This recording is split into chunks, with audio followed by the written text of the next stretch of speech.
myself learner. Today I am going to start new topic. The name of this topic is the year of depression.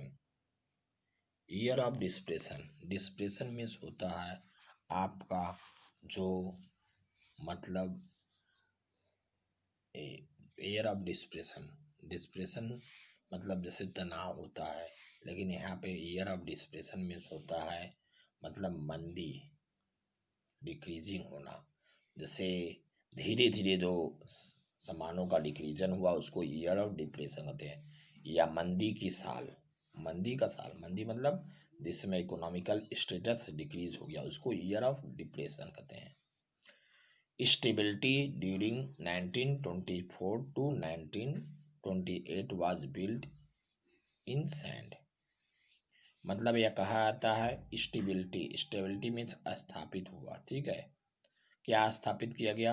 1918 से लेके 1924 से लेके 1928 तक Germany में कुछ स्टेबिलिटी, स्थिरता रही.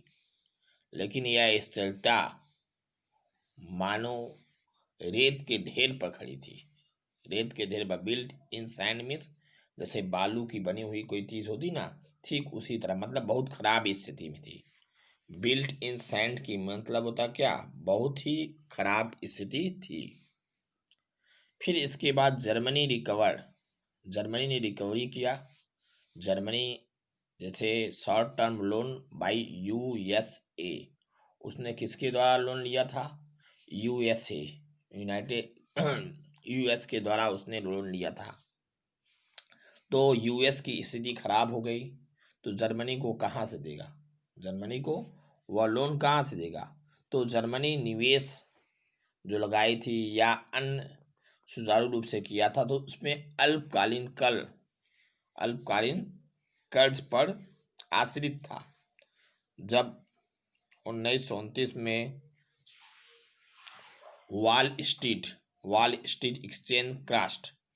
वॉल स्ट्रीट मतलब यह क्रस्ट हो गया शेयर बाजार. वॉल स्ट्रीट एक्सचेंज मतलब होता है शेयर बाजार. शेयर बाजार जब खराब हो गया तो इसकी स्थिति, यूएस की स्थिति बहुत खराब हो गई. और जब जो शॉर्ट टर्म लोन देता था वह भी उसके लिए बहुत ही बड़े प्रॉब्लम्स क्रिएट हो गया. इसलिए वह लोन देने में असमर्थ. जब आपकी स्थिति खराब रही तो आप दूसरे क्या दीजिएगा? तो वही स्थिति यूएसए की थी. यूएसए ने एक डावर प्लान बनाया था. इसके पीछे वाले वीडियो में आप लोगों ने देखा. वह डावर प्लान के अनुसार उसने क्या किया कि जर्मनी को कुछ हद तक सहायता की कि जिससे उसका बोझ कुछ हल्का हो जाए. लेकिन धीरे धीरे यूएसए का जो इकोनॉमिकल स्टेटस था वह खराब हो गया और जिसके कारण वह दूसरे को लोन देने में असमर्थ हो गया. ठीक है, तो उसकी स्थिति खराब होने के कारण वह लोन देने में असमर्थ हो गया. फिर people sold their share fearing the falling the price. लोग जो थे वह अपना शेयर मीन्स जो मार्केट होता है उसमें फॉलिंग द प्राइस के भय से बेचने लगे. क्या कि अब शेयर का मार्केट वैल्यू और कम हो जाएगा. इस उद्देश्य से वे क्या करने लगे? उसको सेल करने लगे, विक्रय करने लगे. और national income of USA fail by half. और राष्ट्रीय आय जो था वह क्या यूएस का हो गया? आधा हो गया. मान लीजिए 100 रुपया आया तो 100 का आधा 50 रुपीज हो गया. मतलब डिक्रीजिंग के जा रहा था. इफेक्ट वार फेल्ट वर्ल्ड वाइज. और इफेक्ट क्या हो गया? पूरे संसार में फैल गया. मतलब विस्तृत रूप से फैलने लगा. और इसके कारण क्या हुआ? बहुत सारे लोगों ने क्या किया? जो बैंक में रुपया डाले थे वो बैंक से रुपया निकाल लिए इस डर से कि वह देखे कि यूएसए की स्थिति खराब होती जा रही, हो सकता है कि और खराब हो जाए. इसलिए वे लोग अपना रुपया अमाउंट निकालना शुरू कर दिए. क्यों नहीं शुरू कर दिए? जिनसे उनकी भय जो थी वह खत्म हो गई थी. फिर देखिए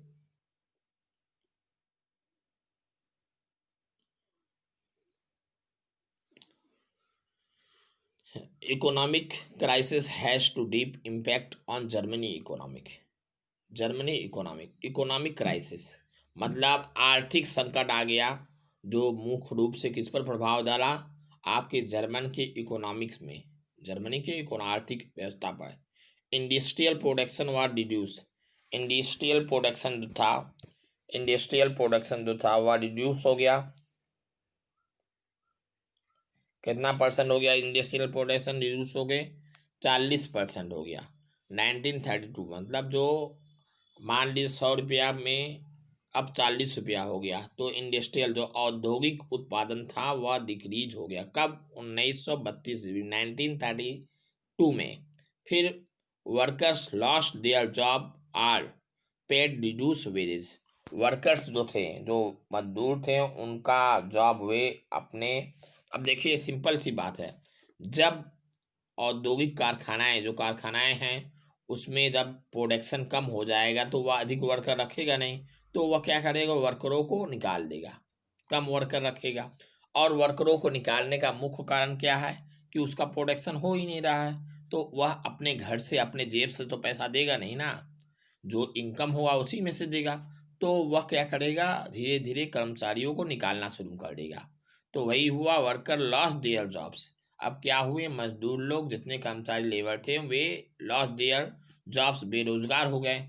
वर पेड रिड्यूस वेजेस, और जो थे वो उनको कम पेमेंट देने लगा। अर्थात जैसे इंक्रीमेंट होना चाहिए था, हर साल इंक्रीमेंट होता है, लेकिन वह इंक्रीमेंट ना होके उसमें जो पेमेंट था उसमें भी डिक्रीज होने लगा।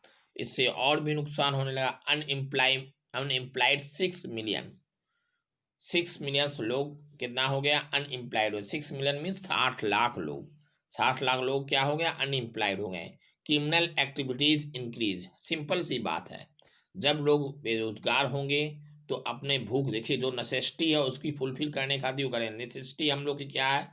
रोटी कपड़ा और मकान, रोटी कपड़ा और मकान, तीन चीज नेसेसिटी है।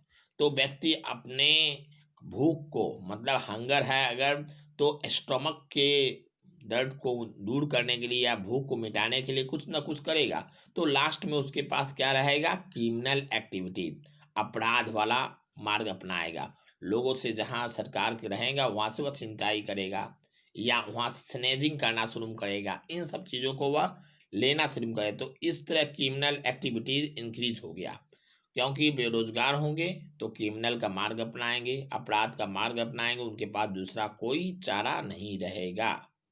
फिर फॉलिंग वैल्यू करेंसी, और इसके बाद वैल्यू करेंसी, जो करेंसी थी, रुपया थी, उसकी वैल्यू, मूल्य कम हो गई, गिरने लगा।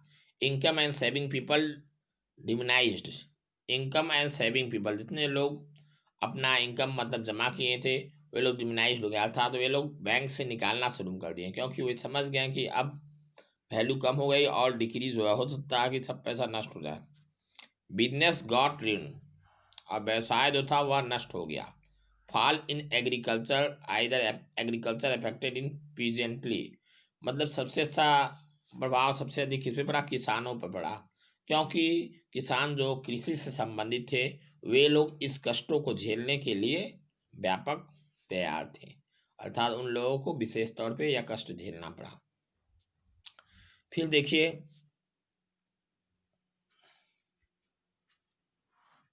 अब देखिए, फिर इसके बाद यह बताया जा रहा, problems of economic depression has change the political atmosphere of the Germany. जैसे कहा आता है ना, इकोनॉमिक डिस्प्रेशन, जो मंदी आ गई थी आर्थिक रूप से, वह क्या किया कि जर्मनी के वायुमंडल में परिवर्तन ला दिया, राजनीतिक रूप से परिवर्तन ला दिया। वह क्या किया? राजनीतिक रूप से परिवर्तन ला दिया। कहाँ पे? जर्मनी में, जर्मनी में राजनीतिक रूप से परिवर्तन लाने का कारण था। फिर इसके बाद Weimar Republic seem to the